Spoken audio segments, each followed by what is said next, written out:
सरर होलिका जले शत्रु राख में मिले हमने जब जब शमशीरे थाने ए माय भवानी. होळीचा सण असल्यामुळं मी तर लईच आनंदात आहे. आणि सकाळ सकाळी ही हलगीवाला बाबा आलता हलगी वाजवत. त्याच्या तालावर ही पोरं कशी नाचत होती बघा.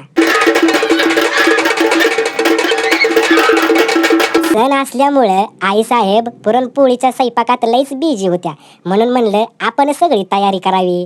म्हणून सगळं मीच तयारी केली होती बघा. आणि ही रांगोळी बी मीच काढली होती बघा. तुम्हाला काय वाटलं वाघ नुसता खातोयस वय?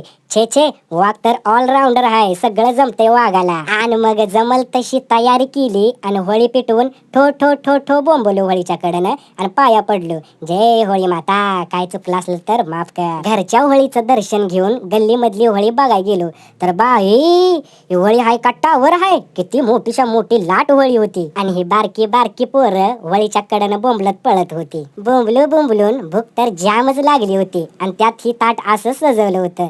दूध, पुरणपोळी, कुरवड्या आणि वरणाशी तुपाची धार.